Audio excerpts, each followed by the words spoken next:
So both Liam and Bob, they were early team members at MetroNet Communications, which was a national telecommunications company that went on to merge with AT&T Canada for $7 billion in 1999. So just to repeat, that's $7 billion with a B. And that stood as the second largest domestic merger in Canada. So, Bob, if you want to say a little bit about yourself, that would be great. Well, thanks everyone for coming. Is there enough volume on that? Can you hear it back at the back? More? Good. How's that? Better? Louder. I'll just shout. So, as Ramit said, I'm Bob, chartered accountant by training, built with a bunch of partners an energy trading company for 10 years, sold it to TransCanada. Then we built MetroNet, which is where Liam and I worked together. And post MetroNet, after we sold it, then just working on investing and building companies for the last 10, 15 years. Great. So that's me. Liam, how about yourself? And Liam, who is a native Calgarian, one of the few. Woo! Thank you. And born and raised, went to Henry Wisewood, because that makes a difference to people that are from Calgary. Graduated from U of C with a Bachelor of Commerce in '76, and I worked at Xerox, Unisys, and then the MetroNet, and a few failures along the way. So fantastic. So, thank you. So we'll dig a little bit into those failures as we go through this. So let's start at the very beginning. So for both you guys, tell me about your childhood. You mentioned a little bit about school. I'd love to hear how you were brought up. Kind of what was life like prior to a career. I'll start with that because that's a leading question. Dad was a stockbroker, and he'd come home and say, "I had a goose egg today." And we'd say, well, what does that mean? Well, I didn't make any money. So that was paranoid for the kid because I think, oh my God, what's going to happen now? But an older sister, 2 younger brothers, whom I still stay in touch with now. They live in different cities. Mom and Dad are still here, and they're in their 80s, and we see them occasionally. And our kids, Jeff and Kaisa, are in town with their partners, and we see them quite a bit. Great. Yeah. Well. Very traditional background. Grew up in Ottawa, government city. My dad worked for the government. My mom was a nurse. I had demonstrated no entrepreneurial skill, talent whatsoever. I was interested only in motorcycles and having fun. And went to high school, Carleton University, and didn't discover I had any entrepreneurial flair till post graduation. Okay, so let's go into that. What happened? So, sorry, you took accounting in university? Yeah, I took accounting. I went and did business because I knew I didn't have the skills to be an engineer. I wasn't interested in science, so my mom said, why don't you do a business degree? And that was my first introduction to business. And coming out, KPMG, where I spent 10 years and had a tremendous time learning about clients. And if you talk to anyone that worked with me, they'd say you're chronically over budget, behind schedule, because I just love to talk to the guys that ran companies and find out, how does this work? How do you make money? Why aren't you making money? So I wasn't interested at all in auditing, but I was very interested in the workings of the companies themselves. Gotcha. And so, Liam, how about yourself, post-university? I went and ran a ski school for a couple of years because Xerox and IBM and all the oil companies were interviewing on campus. I had this much interest in all of them, so I went to New York State and ran a ski school of 50 instructors for 2 years and had a whole bunch of fun. That's how ambitious I was because I only had to work 8 months a year. And then in the summer I was a lifeguard at the Glenmore Boat Patrol, and that was a whole lot of fun because they let us drive the boat. Did you find yourself going through any doing any entrepreneurship or any entrepreneurial? No, I found out I wasn't going to be good at that when I was in grade 8 when my younger brother had the paper route, and he said, Liam, I can't do the papers on Friday, will you do them? And it was a big windy day, and I didn't bother to wrap them up or anything. I just sort of threw them at the door. And I was pretty clearly unemployed by my brother then, and I never got to do that again. So that was my first and last entrepreneurial experience. Gotcha, until potentially later. Yeah, until later. Fair enough. So Bob, you mentioned KPMG. What happened after that? So I had a buddy in the oil industry. I was working in Ottawa for 5 years. And I had a friend that moved out here, and I just got sick of him talking to me about how much money he was making on his stock options. And so I said, I got to get out to Calgary. Streets are paved with gold. So I transferred out to Calgary, bought my house within 20 minutes of the peak of the real estate market in 1981. And then learned, the oil and gas business, learned the various businesses of the clients I had. And my friend got this idea with a buddy of his to start up this company. And he said to me, should I quit? He was at Dome Petroleum, it's secure, I got all this other stuff, should I quit? I said, look, you only get one chance in your life to do a startup. And this sounds really interesting, so you got to take the chance. And then 2 months later, he came to me and said, we need a financial guy in this company. And so I couldn't really turn him down, because I just told him, he had to take the risk. So that's what I did. So I joined a company called Northridge. I was one of the first guys in there. It was an energy trading company before deregulation. So how did that work? It was a phenomenal company. We built it to, we never got big in terms of people, probably 300 people. I think we did, it was about $3 billion a year sales, but of course oil is expensive, so you don't have to move a huge amount of oil to get big volumes. But that's really where I learned how you think about opportunities. And my business partner, Eric, is an avid fisherman, and he describes what everyone is going through as the way he fishes. So when you fish for a trout, and a trout sits there in the river and just looks at everything that goes by. And every now and again the trout sees the fly that you send and likes it and strikes at it. And that's how we described our business opportunities. You have to be in the deal flow. If you're not in the deal flow, you never see anything.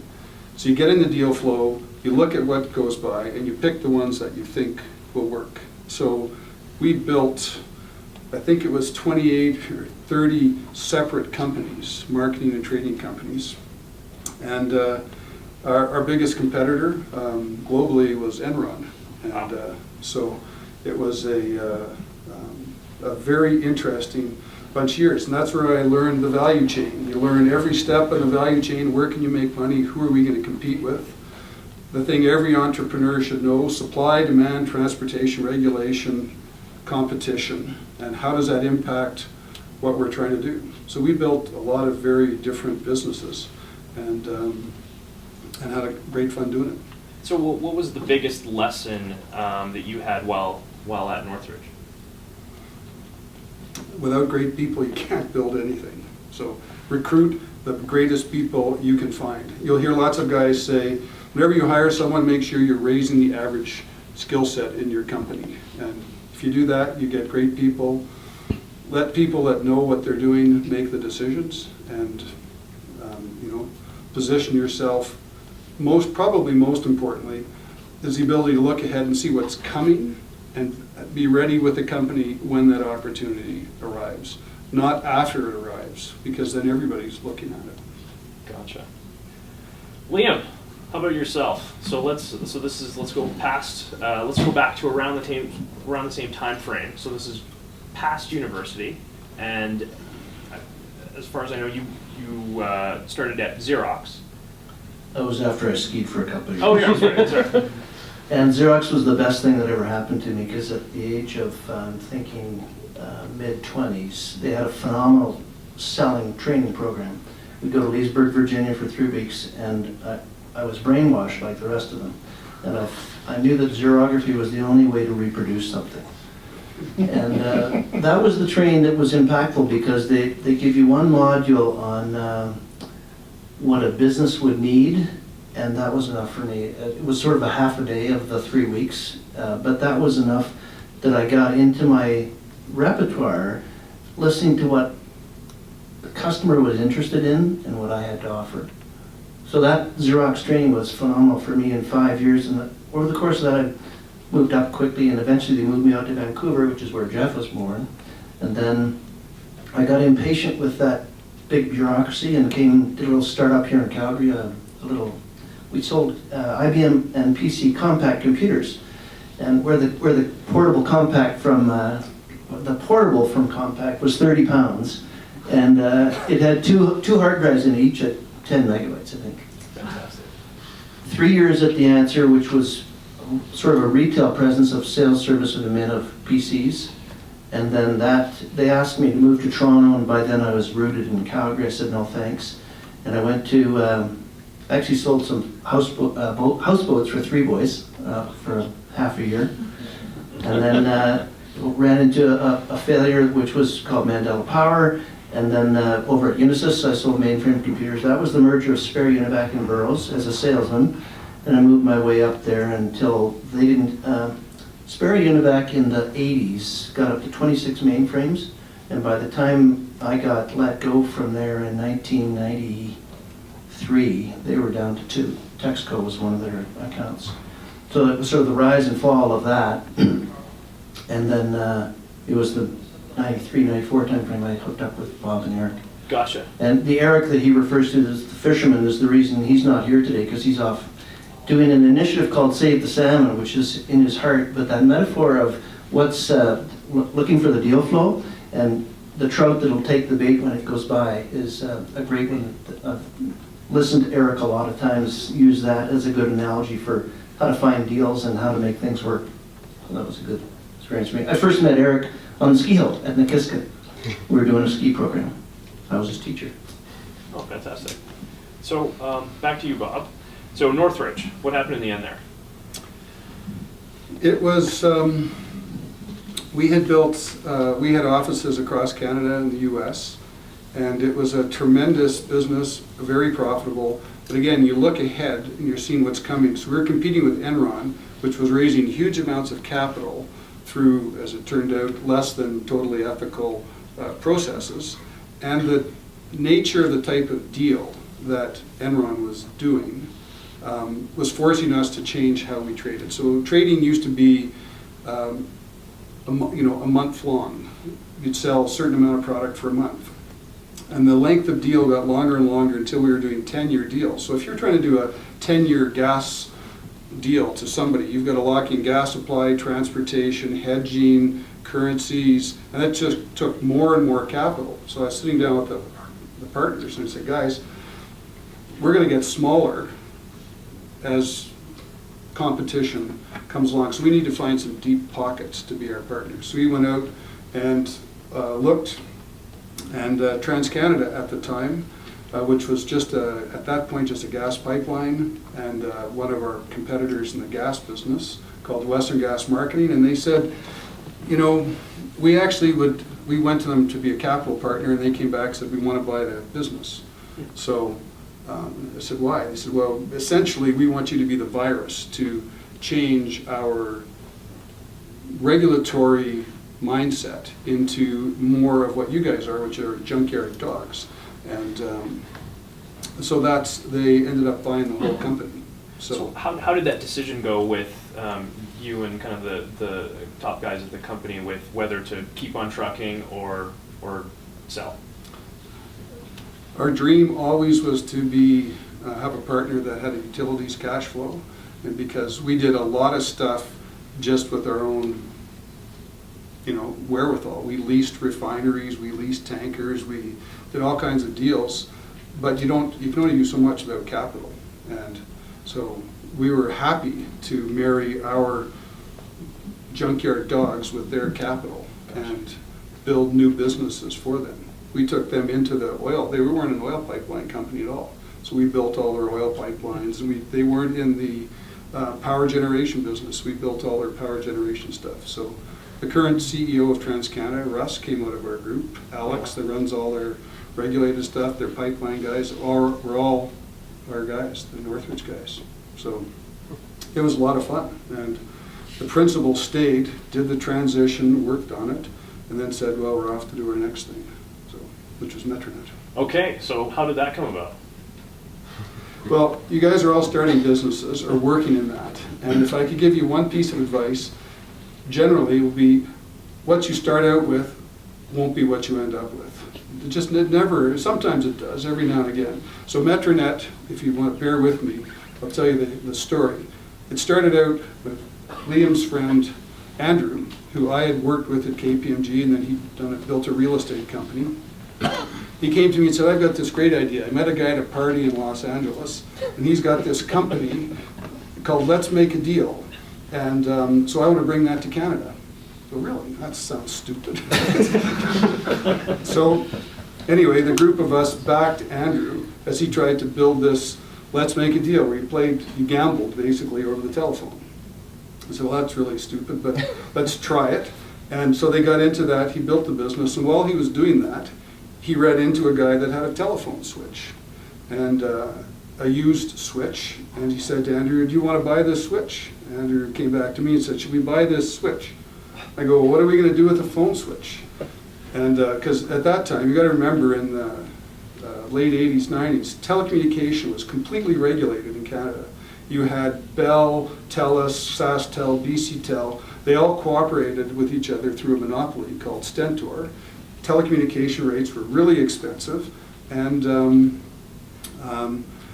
so there was no chance any of those guys were going to buy a phone switch to us. So we said, well, who's the next biggest user of telecommunications in the province? It was TransAlta to run their power grid. So we went to TransAlta and said, do you want to buy a switch? So that was sort of business number 2 that started out. They said, why would we want to buy a phone switch? We don't want to be a phone company. So I said, okay. But the guy said, well, while you're here, we just got a proposal from Unitel they want to put fiber optic in our transmission towers build a telecommunications company. I said, well, we can do that. And he said, well, do you want to bid against Unitel? And I said, sure. So we put a bid in, knowing nothing about it. And the only difference between our bid and Unitel's bid is I said, we'll build it with you, TransAlta. You'll be our 50% partner. So TransAlta was looking ahead and saw the deregulation of telecommunications. And they said, we need these guys who had been through the deregulation of energy. So we should build a business with them and learn how guys are going to try and attack TransAlta in the power business. So they said, okay, you win the bid. You can build fiber optic lines on our transmission towers, and we'll be your 50% partner. We'll give you all the technical guys. So we set up a company, Northline, to do that, and spent a whole year designing this beautiful grid. And working with guys like Liam, who gave you this market focus, we looked ahead and said, we're going to go bankrupt if we build this business, because commodity rates will just, if it happens like the US, we'll spend hundreds of millions building this network, and guys will just drive our prices down. So we said, well, actually, TransAlta, building a long-haul business isn't going to work. But what looks like will be profitable is if we build the last mile at each end. So we'll build networks in the cities, not on your. So that was iteration number 4 of what we started out with. TransAlta said, well, we don't want to do that. The guys on our board sit on the TELUS board, and we don't want to compete. We don't actually want to sell anything. We want to just be a carrier, like we carry electricity. So, well, we want to build a business that does that. So I invoked our shareholders agreement, bought out their half the company, and then we had it all. And then we built the first network in Calgary. And it was a data network, not a phone network. And we built a high-speed data ring, the first, if you will, cloud in Calgary. And Liam can talk all about that, because he was the guy tasked with actually finding the revenue to fill up the network. And then we said, well, we need to raise some more money. And we went out and raised money in the US, and these guys said, have you ever heard of what's called a CLEC, Competitive Local Exchange Carrier? I said, yeah.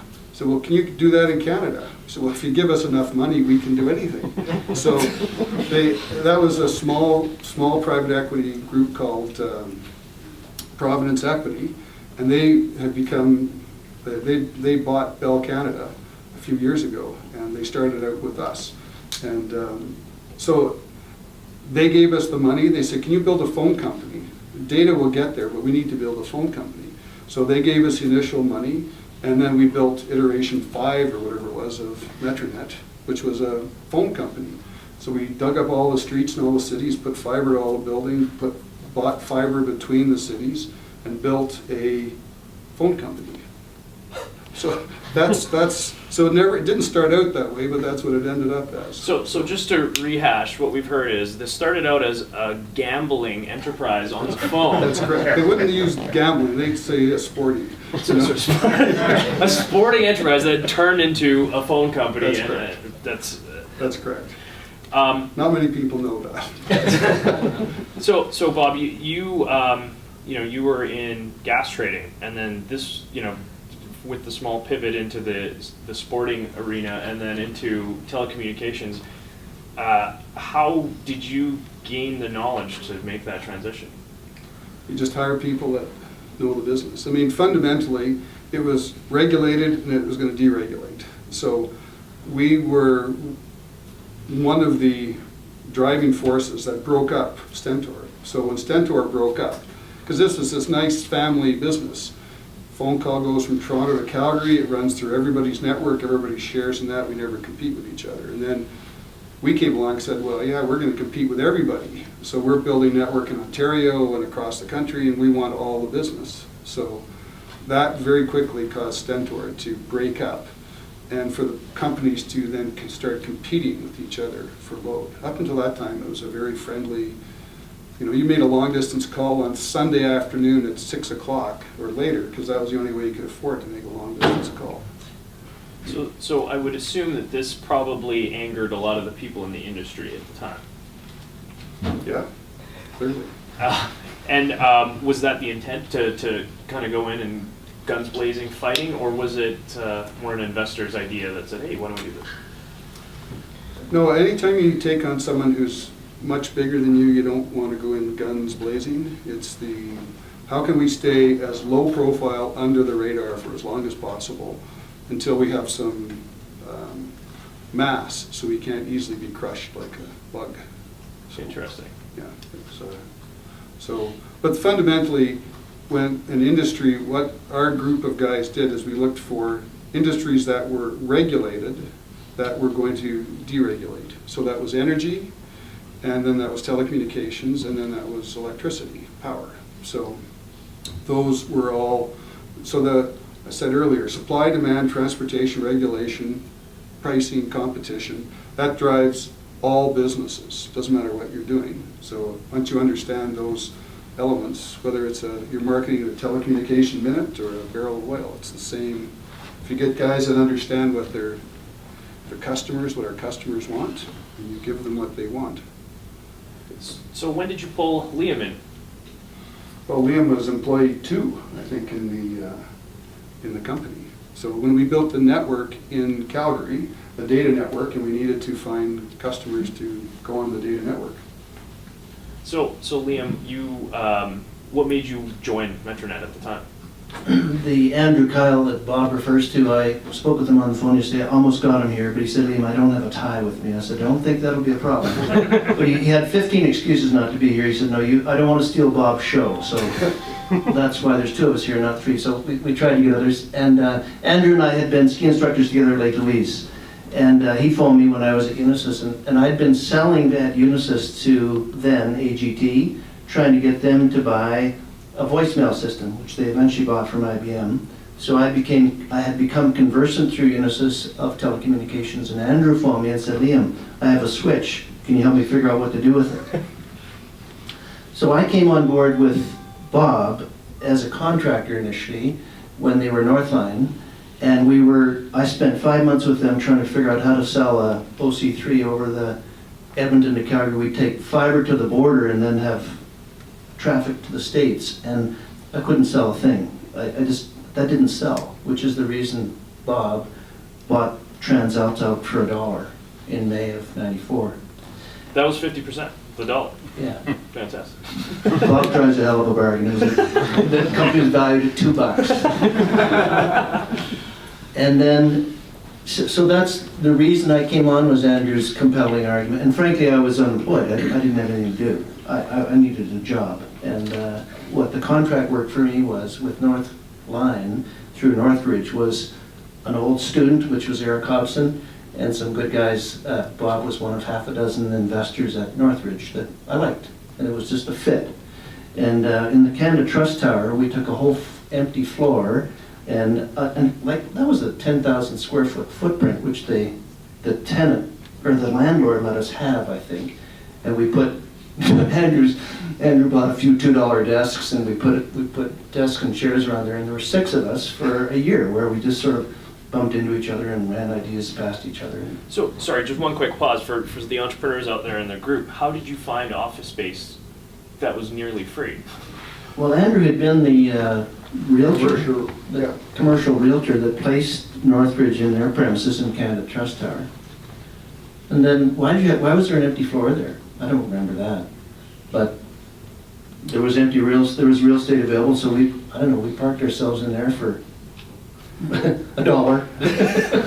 Yeah, Calgary went up and down, and we were in the down cycle at the time. Yeah. There was lots of vacancies downtown, so they were happy to do a deal that was more back-ended, that's all. Oh, I got you, okay. So by the time once we bought TransAlta for the buck, we left Northline behind us, and we began MetroNet. We first called it CapEx, I think. CapEx. Had a couple different names. And where we got into a niche, Ramit, was where we had a fellow who, we started to understand data, and we could do the last mile of data to the basement of the building and take it upstairs. And we got into the seismic processing environment where there was a need for data transmission bigger than what TELUS could service, which at the time was going AGT to TELUS. I still remember the part that TELUS would offer an OC or a T1 to the door for $60,000 a month. So Andrew and I looked at each other and said, "Oh, no wonder no one's buying that.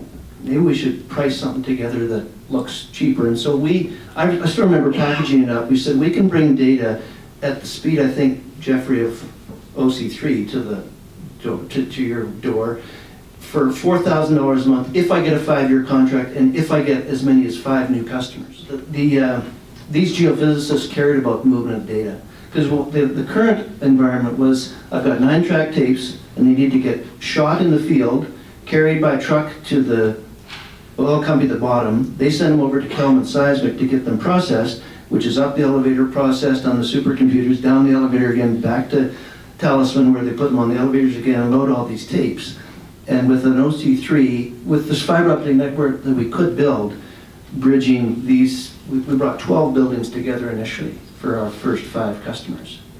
And that was the niche where we were eliminating all of this manual labor and moving high-speed data. With actually moving tapes around, so this was just completely disintermediating the tape moving. It was, yeah. And so were you worried about the big elephant AGT/TELUS in the room? We never worried about them at all because we never made any noise. I still remember skiing with Jim Palmer at Lake Louise, and at the time he was the chairman of TELUS. And I rode the lift with him, and he said, "Liam, what are you doing these days?" And I told him conceptually that we're building a data network, and he could have cared less. He just didn't get it. Or if he got it, he didn't care. And it was an era of arrogance where TELUS and Bell would say, there's probably some people dabbling there, but as Bob says, the Stentor alliance was so strong, they didn't really care what was going on. So I couldn't even get Jim's attention. I wasn't trying to wave a flag. I just said, "Jim, we're playing in your backyard." "Oh, that's nice. Have fun." Yeah. And their president knew what we were doing, and we were in communication with quite a few of them, because I eventually stole some TELUS employees from them to work on our staff. So they were kind of oblivious to it in my mind. It wasn't a threat to me or them. We just knew we were going to build and we only needed 0.5% of their market share, or 1%, and then 2 and 3, to make a go of it, so. Was there any other competitors that you guys needed to worry about at the time? No, and because it was the geophysicists that became interested in the network. And it wasn't like I was selling to the president of Talisman and Pan Canadian, because I wasn't. We knew them, because Bob and Eric know these guys really well. I was dealing with guys in the IT department that weren't, no disrespect, but they weren't terribly high up in the company, but they knew what they needed. They needed data quickly, and so we actually probably did the first cloud because of our 4 customers downtown. We had one out in the northeast in the old New West building, and that was one of our clients, and that was offsite storage, which is today what we think of as a cloud. Great. So, Bob, you mentioned early days with TransAlta taking a 50% stake, and then I guess it got bought out for $1. How did, there's a lot of entrepreneurs out there that are looking to raise capital or go through a fundraising process. How did you start thinking about that, and how did you end up going about that? Well, after, it's the old US Marine Corps motto, adapt, improvise, overcome. That's what all of you are doing when you build businesses. You're trying to figure out, some of you will have the great aha moment, and you'll be able to take that idea from there to fruition. You'll raise capital just for that, and it will never change. Often you start, as we did with one, and it goes through several life cycles. Once we landed on what we thought we wanted to be, which was a data networking company, we went out to raise capital to build more data networks in more cities. And the capital guys we talked to said, well, we don't want to do that because that's ahead of its time. You won't need that for years. Let's build phone networks. So if we give you more money than you're asking for, can you build phone networks instead of data networks? So unencumbered by common sense, I said, sure, we can do that too. And so that's what we did. As long as you hire enough guys, so we just went into the US, stole all the good guys that we could find, and recruited them in, and guys that knew how to build a phone network. And so were these mostly venture capital investors at the time that were suggesting going to phones? It was one group, Providence Equity, and whose specialty was telecommunications, media telecommunications. So they said, they looked at what we were doing and they said, well, that looks a lot like this competitive local exchange carrier. So the US was years ahead of Canada in deregulating. So they said, well, you could be the first. So if you can be the first, capture all the market share, then we'll raise you all the money you need. And they did that. We never raised capital from anybody else till we took the company, till we did our high yield debt deals and the IPO. Gotcha.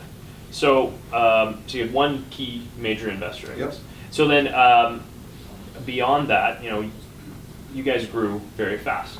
Yep. How was that growth period like, and what were the biggest challenges you guys faced during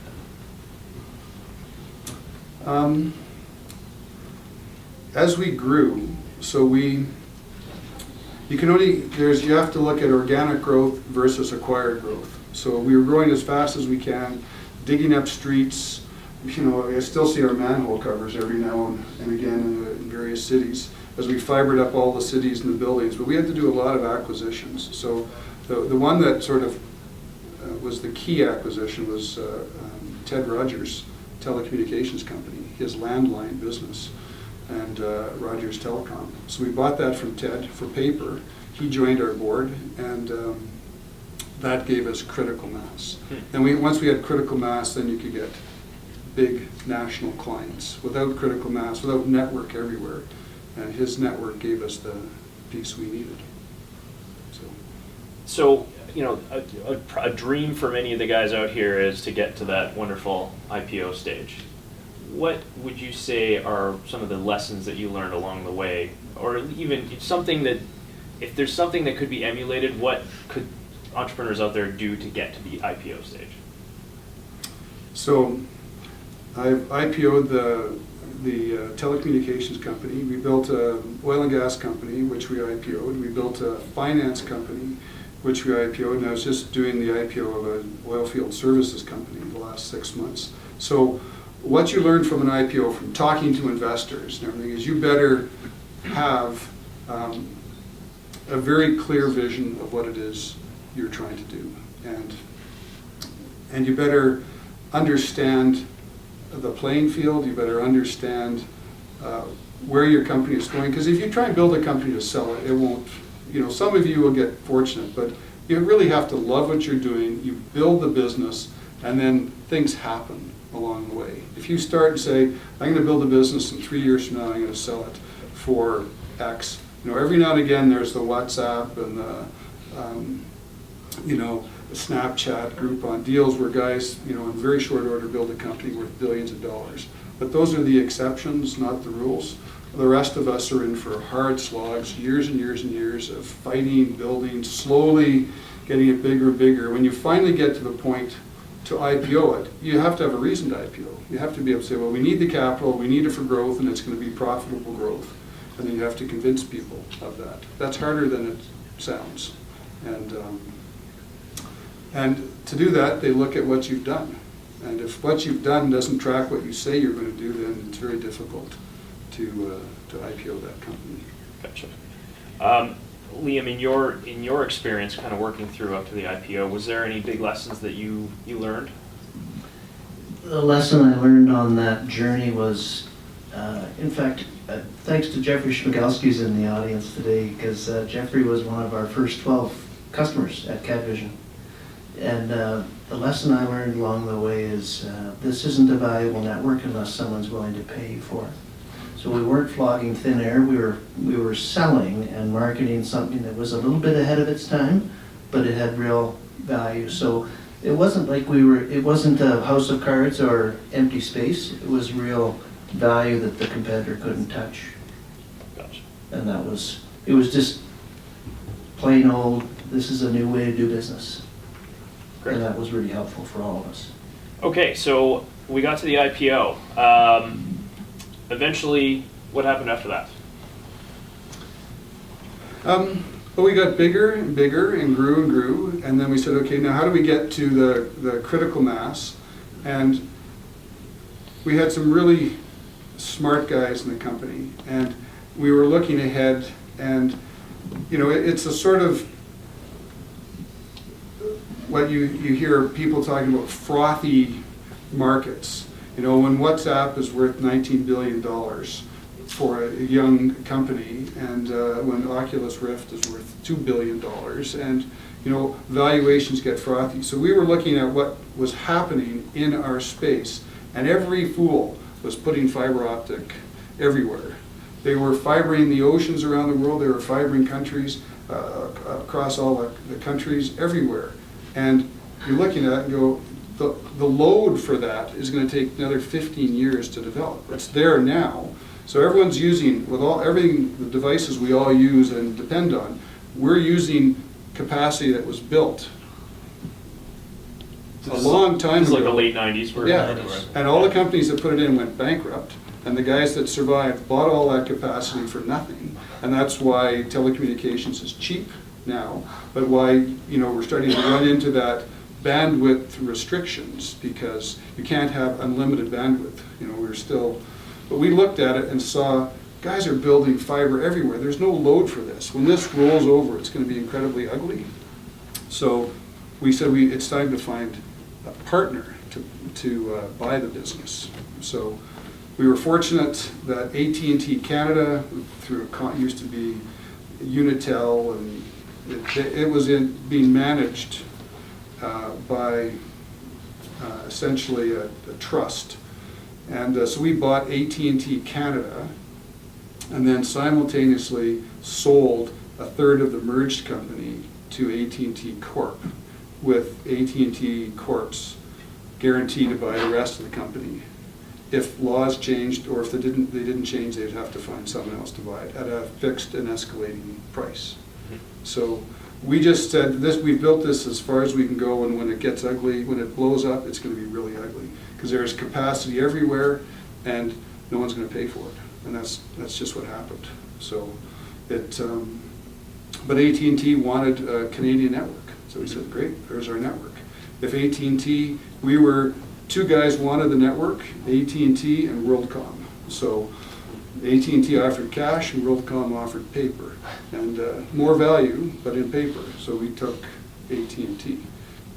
Which in retrospect, absolutely was a smart move. Yeah, we had guys on our board from WorldCom, and they wanted obviously the WorldCom deal, but yeah, we were very fortunate with that. But it was just looking ahead and saying, okay, well, this space is actually going to get ugly before it gets great again. It's going to be a great space. Network's going to be always valuable, but we had a lot of debt, and looked at that and go, well, if this happens, we're not, we're fairly highly leveraged, so. So the big merger happened. Were you two gents still with the company at that time, post-merger? How long did you guys stay? I was on the board for probably a year after that, but operationally, no. Once AT&T, they have their way of doing everything, so that was it. In fact, I probably left the board even sooner than that. Gotcha. How about yourself, Liam? Well, when Bob talks about that, it was, so I joined in January '94, and then, so we had till December of '97, I think, was our going public time. So December '97 through '98 and into, the merger was announced April 1 of '99, so it was only 15, 16 months of us being a public company by ourselves. And when we did Rogers Network Services, we went from 25 employees to 1,000. And then when we did the AT&T, we went from 1,000 to 4,000, roughly. Wow. And so in that time frame, I got my AT&T business cards April 1 of '99, and I left in August of that year. And I know Bob stayed on as a board member for some time. Great. So, so we've gotten to, I guess, where you guys ended up with MetroNet. What would you say were your biggest failures throughout your career, and what did you learn from them, respectively? I'll start with mine. I was telling Bob before, I was trying to tell him about my experience. He said, well, Liam, what was the company name? I said, we've even forgotten that, but I do remember. It was Mandela Power. It was a failure of mine. It was the, I'm going to say 1985 or 6, doesn't matter. And I went to work for Mandela Power, who at the time had an IBM PC, and in a DOS program, they said, we figured out how to get the lights and the gas to shut down in these big buildings at night, and we'll get paid. The way we'll get paid is a share in what we save, the money that we save them. That lasted for 6 months. I went out and sold 20 deals, and I came to work on day 181, and it was locked up tight, and they just run out of money. It was before its time. And it wasn't a really very sophisticated program, and it wasn't a great sustainable billing model where you say, I'll take a third of what we save you, because that was really difficult to estimate how it was. So what I learned from that was, the guy that hired me was the guy at Xerox that took me this way in my career. But what I learned from that was you can't just trust the guy that was once nice to you. And I was much more cautious of the people that I dealt with since then, that you just need to be careful. Because I still remember on day 3 going to that job at Mandela Power, the finance guy came to me and said, Liam, where do you think all this money is that he says he has? And I go, you're the money guy, just tell me. I don't know where the money is. But we proceeded on. It was a value proposition. It was easy to sell to hotels, big commercial buildings, but it just went nowhere. So we never installed the darn thing. And I just left with a bit of egg on my face that you got to have more substance behind the idea than just it's going to work. So there's got to be some meat behind it. That was my learning. How about yourself, Bob? Depends how you define failure. I mean, the advice I give to all of you as entrepreneurs, success is measured by, I forget who said this, but it's very accurate. Success is measured by what you have to give up to get that success. So it's not just financial success. If you're financially successful, it costs you a family, or it costs you a relationship, or it costs you your health. Is that success or not? But I was very fortunate through all of that to have kept my health and my family. My biggest failure would have been post-MetroNet. Happens as anything. I invested in a company. Then the company says, well, would you like to sit on the board? So I sit on the board, and then the board says, you know, would you like to run the company? So you end up running the company and raising capital. And so we had an idea for this. Somebody else had the idea, but I ended up running the company and raising the money. It's called E-Zone Networks. It was a very simple, brilliant idea of putting a network inside every health club in North America. And they started off as they made headphones, wireless headphone, with a little, pre-Bluetooth days. So this is your headphone, when you put it on, it says, hey, that's Bob. It runs a streamed ad at you, so much like today. It says, this is your demographics. It goes in, it runs a couple of ads, and then it scrolls ads. So it was a media play. So we raised $100 million and put network everywhere. But the fear building that was, if we run out of money before you finish building a network, you're screwed. And our model was AOL. At the time, it had a $100 billion valuation, had 16 million customers. We had 16 million people in the health clubs we were putting our networks into. We knew who they were, we knew all their demographics. We said, we're going to be more valuable than AOL. Then the tech wreck of 2000 came, and we couldn't raise a penny to finish building the network. So we had a network that was half built and no more capital. So that was a tremendously painful time. Had to downsize the company, lay everybody off, try and raise capital, ultimately put the company into bankruptcy. And I still go into health clubs today and still see our networks in various places and go, darn, that was a good idea. But if you run out of money before you get it built, and when we were building MetroNet, everyone goes, oh, you guys are heroes, you built MetroNet. I said, no, we were really lucky. The market, the capital markets kept giving us money to build this network. If the tech wreck had happened and the capital markets had dried up and our network wasn't finished, it would have been a spectacular implosion. So do you have any advice for entrepreneurs that are looking to raise now? Now, given the fact that you went through the 90s when it was a frothy atmosphere and you could raise capital very easily versus now where I know a lot of these guys out here are probably having issues even raising that first seed round or Series A, whatever may be the case. Do you have any words of advice there? Well, I'm an old school guy, and so I'm like Warren Buffett. When you look at valuations, to me, I just came from a meeting where I was debating with the founders of this company, which is 10 years old, and they're raising more capital. And how do you value the company? And I'm like, well, the only thing that matters is your profitability or your path to profitability. Everything else is interesting and relevant to somebody, but if you ultimately at the end of the day can't make money, what are you doing? Okay. And of course this has been no impediment to guys starting companies and selling them for billions of dollars. Okay, but I come from the school that you're going to build something, build it to last. You're not building it to sell, you're not building it to flip. You should think, this is a company I want my grandkids to understand and be involved in.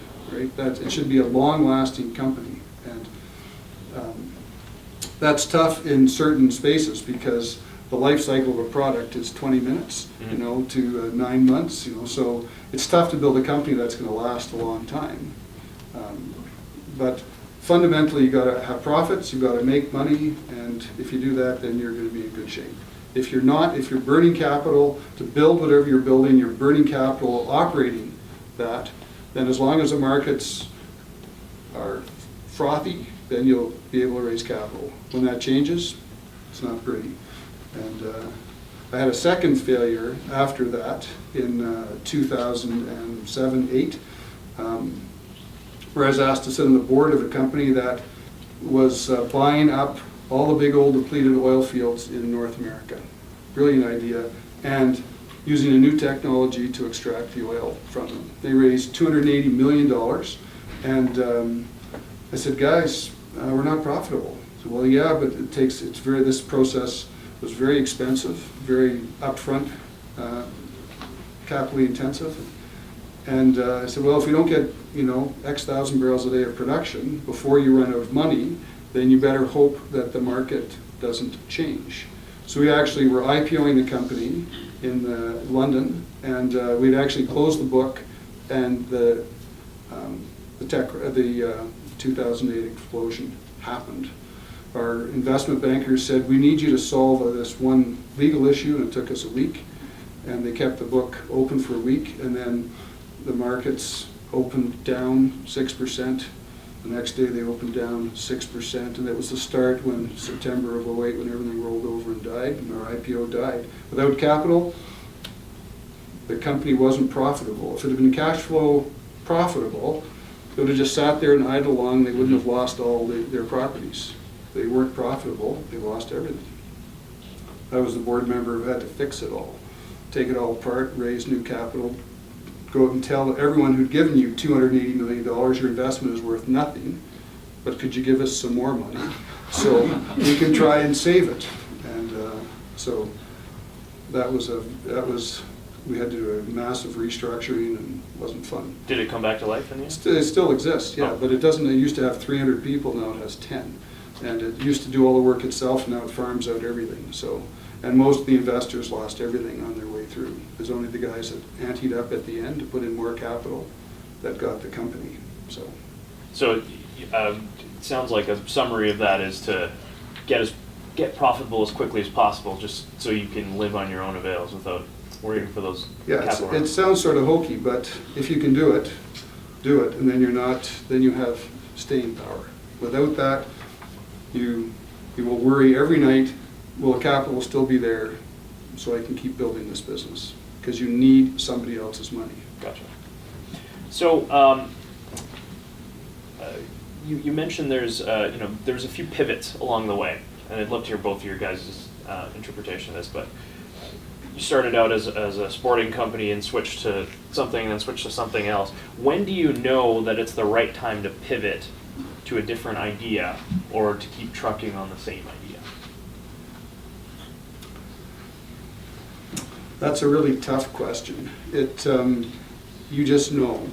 You're looking at it, and your business plan for what the original idea was, you're looking at it and go, all the assumptions we made are wrong. So we assumed we could sell space on a long haul fiber optic for X, and it looks like it's going to be Y. Time for a pivot. And it's that simple. Your assumptions are wrong. Gotcha. Liam, do you have any thoughts on that?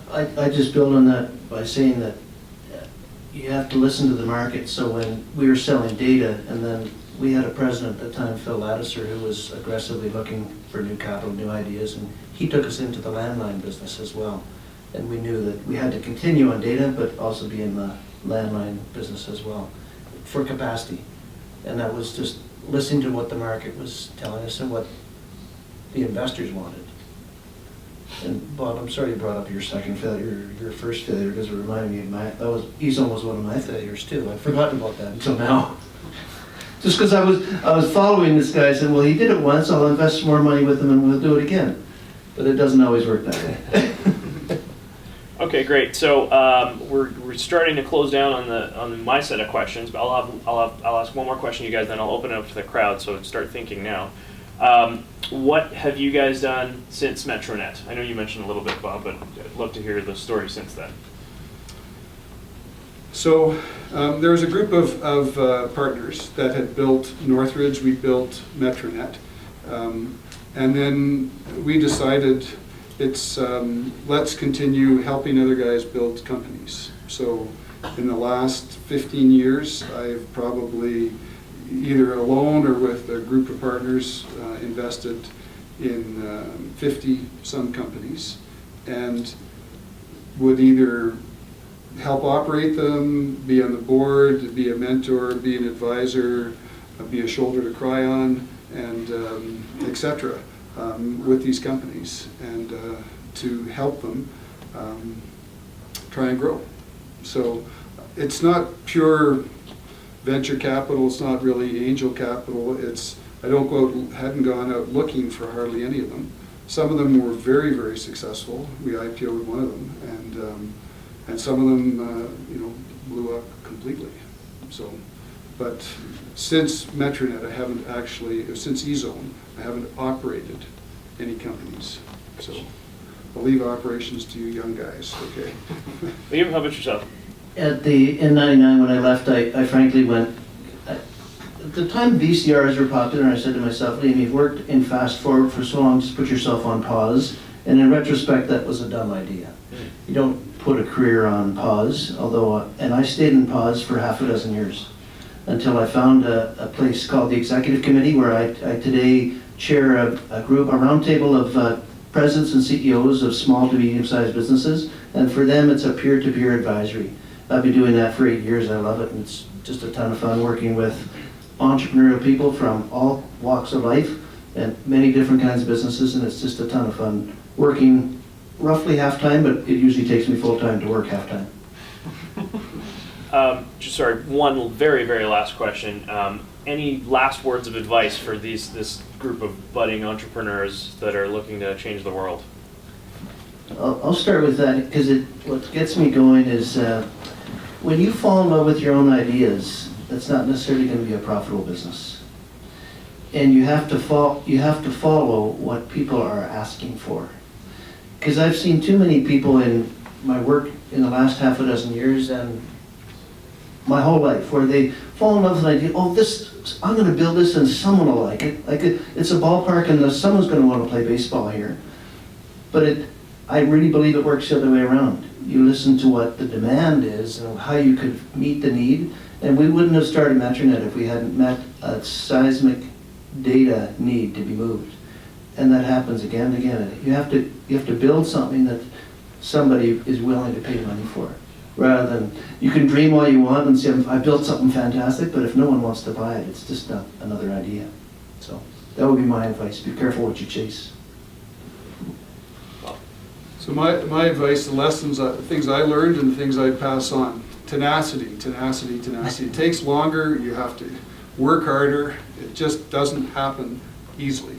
So you talk to almost anybody and they'll tell you, if I knew today what I know, when I was starting this business, if I knew what I know now, I would have never started it.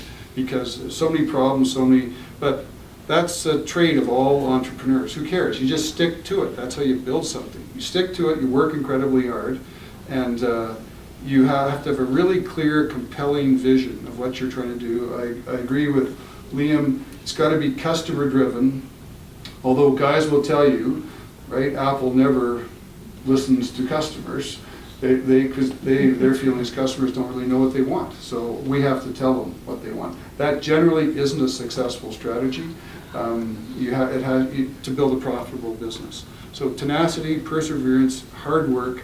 There's a certain part of you that has to really be comfortable with ambiguity because nothing is really clear. You just have to really not care about that. You have to function well with uncertainty and adapt, improvise, overcome.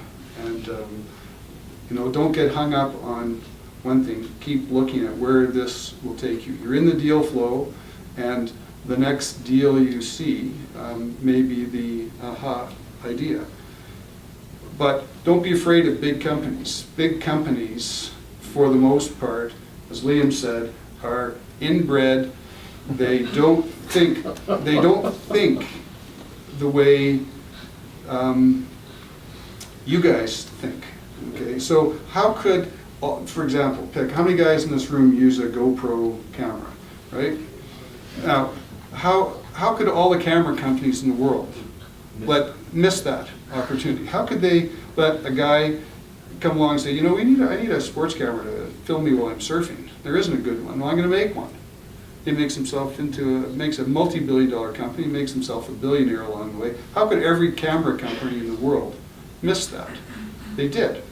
And there's hundreds of examples like that. So don't be afraid of the big companies. But also don't go to your way to poke them with a sharp stick either. So,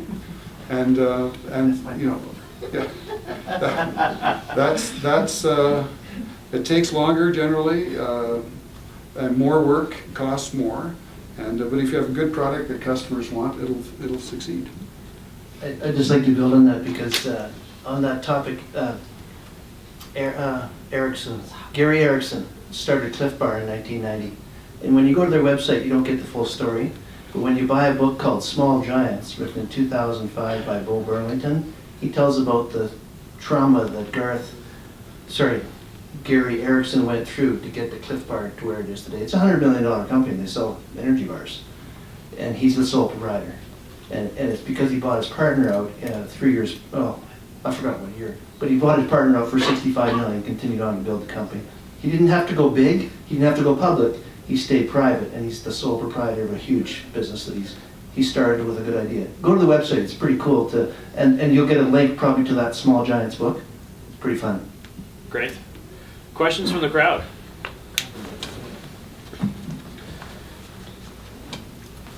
Anyone? Bueller. Sir. I think one of the first things, Liam, with sort of the fluid talk about the business pivoting, but the pivoting in your own life being pretty fluid to be able to kind of look at where the opportunities are and take it from ski instructor to the next opportunity to the next opportunity. It's certainly, I can relate to that in some way. My schooling's in architecture and design and started out in land development in 2008, which wasn't a great time. I actually graduated in Arizona State University in 2007, which was a horrible time to be in real estate and development down there. But coming back and then been in tech for the last 4 years and now into a media company. And I mean, sometimes that can be a frustrating thing because you just say, man, I've spent all this time doing this and now this opportunity has come along. But I'm definitely open to kind of changing and doing that as it goes along, but it can be kind of frustrating because you don't feel like you really built, that clear path to using your education or doing something like that. But I mean, I'm sure looking back now, it sort of makes a little bit more sense. But I mean, how do you kind of, I guess, calm your nerves or keep yourself knowing that you're doing the right thing or that it's positive or that you're kind of moving forward? You need to marry the right girl, Okay. make sure she's patient. It worked for Bob. And I just never gave up that I needed to be a provider. I needed to figure out a way to move forward. And with the Xerox training and in selling, I just knew I always had something to offer. And so, and in a way, I was like a leaf in a wind, and I could have ended up anywhere. But I just kept following, Andrew, my friend, and the people that I liked. So I gravitated to the people that I knew and trusted.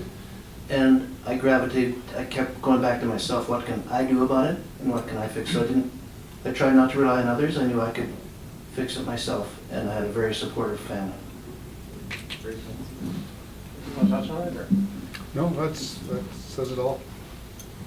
Any other questions? We got time for about 3 or 4, so don't be shy. Well, I didn't think you guys were. Out of curiosity, was MetroNet cash flow positive towards the acquisition? He's shaking his head. I'll let him hear this one. No, MetroNet was burning capital. I called it shoveling $1,000 bills into a furnace as fast as you could because we were building networks. So we were spending, $50, $60 million a month on building network. And we were operating that network at a loss. So no, the company was cash flow negative in both aspects, both needing capital to keep building and losing money operating every day. Then the second half of that question would be, if you didn't have a profitable business, what was the key strategic value that you provided to AT&T for them to acquire you? We had the network. So it took years to build the network. And we had a significant piece of business traffic. So we focused only on business traffic, voice and data. So they wanted speed to market. So we had the network. And the plan was, when you look at it, the network would have been profitable, but you had to finish building it. Then you got the full economies of scale, huge fixed cost building your control rooms and data centers and backup and putting up network that didn't have any traffic to go over yet. So it was just totally, they wanted our market. The fast start. One at the back here first. Cool, thanks.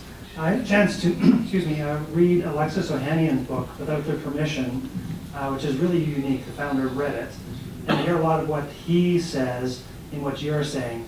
And maybe this is more of a philosophical than a tactile question, but I guess through all the struggles, through all the understanding wives and spouses and all that stuff, I guess maybe more like why? What did you need to prove, or when did you say, I've done it? And it sort of can maybe hang your hat. I know you probably never do, but when was that moment when you could say, like, that intrinsic need to answer the why. Why am I doing this? When did that come? Well, for the group of us, we had a very simple motto at the very beginning. If it stops being fun, we won't do it. And we were just incredibly lucky that the group of us all liked each other. We all had fun together. It was fun. It's just like all of your companies or startups. It's actually fun. So it's nice if you can make it all work in the end, but you're doing something you love every day with people you really enjoy being with. And there was a part of us that loved taking on the big guys. I mean, when we built the energy company, we took on all the majors and we did stuff that they could never think of doing. And we built telecommunications, we did stuff that they didn't think of doing. It changed the world. So there was also a measure of satisfaction when you're doing something different, and that was really rewarding. So, but when it stopped being fun, you knew it was time to do something else. And for me, it stopped being fun when there were 4,000 employees there. That wasn't very cool anymore. Become a small fish. Given your experience and the fact that we're now running into a crunch in bandwidth capacity across all metro areas, in fact across the country, do you see an opportunity for a second wave of network expansion for a little guy to take on the big guys? That's a great question. And yeah, if there's a need for bandwidth, let's build some more.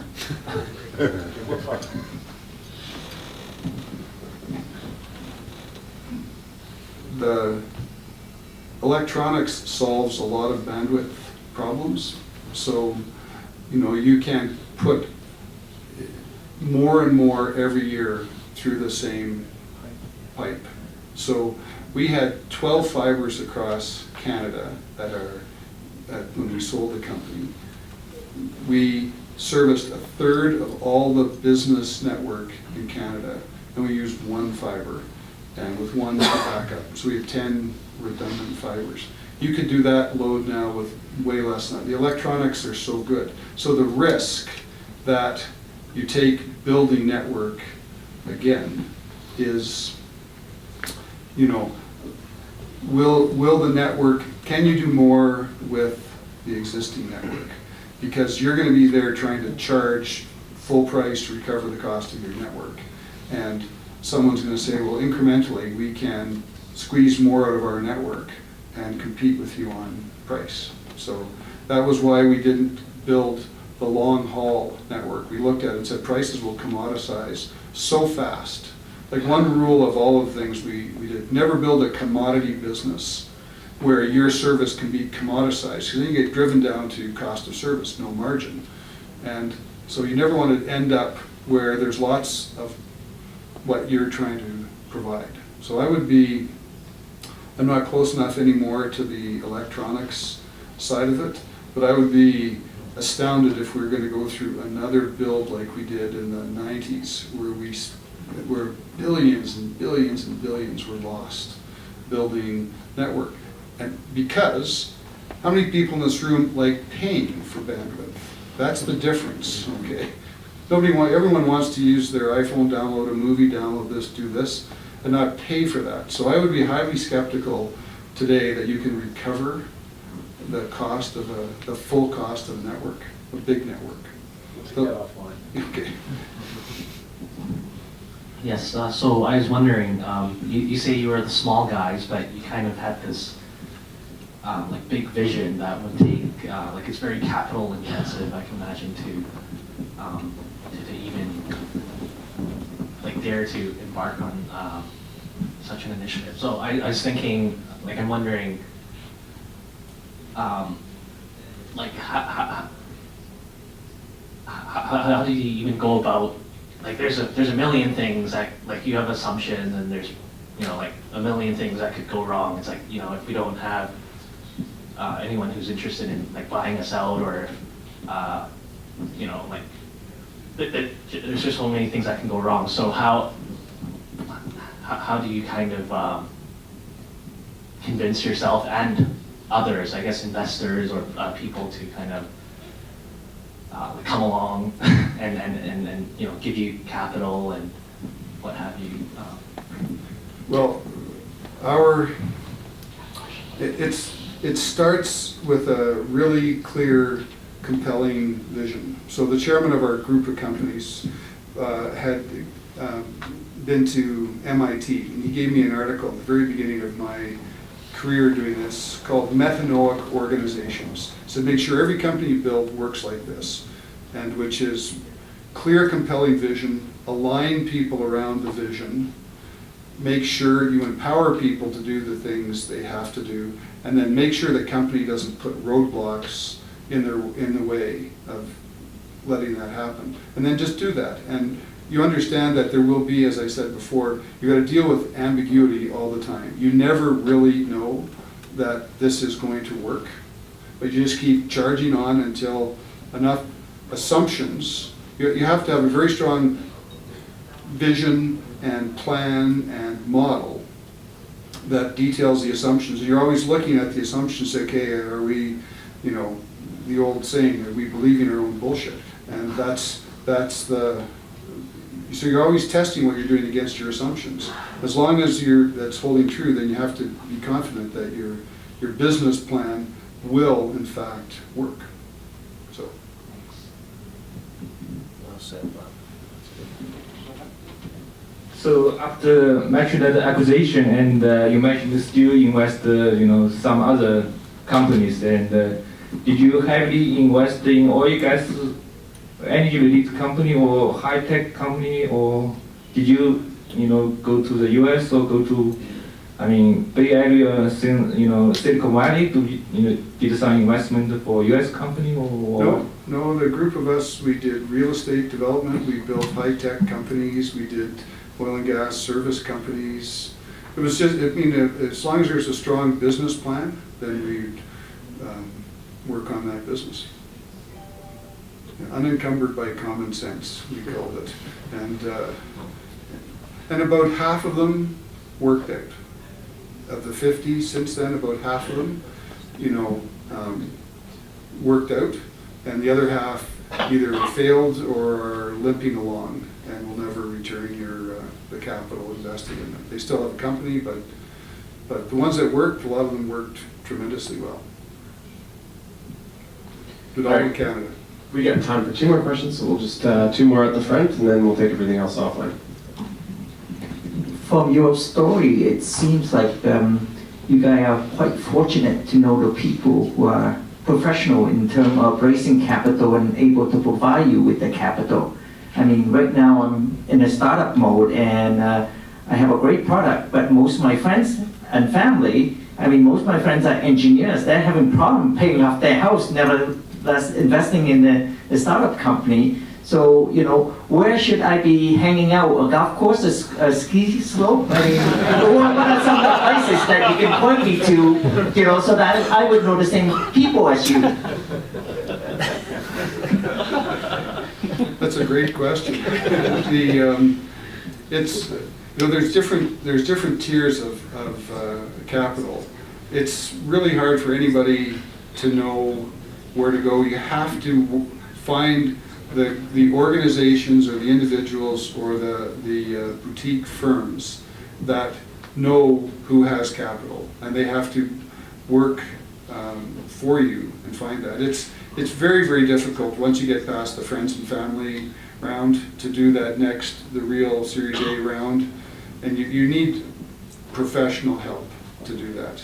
You need the scrub down of your business model by guys that aren't going to take you as a client if they don't think this is going to work, because they'll never make their fee. It's all success-based fees. So you just have to go to the guys that know capital. If you think you have a great idea and a great product and you're far enough along, then you pay them a fee, success-based, for them to find you capital.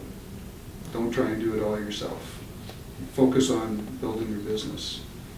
That's their job, is to know their Rolodex, who's got the capital. So we got time for 1 more quick question, then we'll a couple closing comments and then end off. Thanks for your time. This has been really interesting. Bit of a follow-up to his question. And when you're raising capital, I assume it means giving equity away. And that struggle as an entrepreneur, that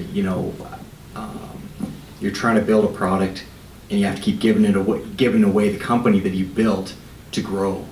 And I guess I was just wondering a bit of, was that ever a discussion around the board, the boardroom, as you're looking at raising capital, saying how much are we willing to give away to get more money?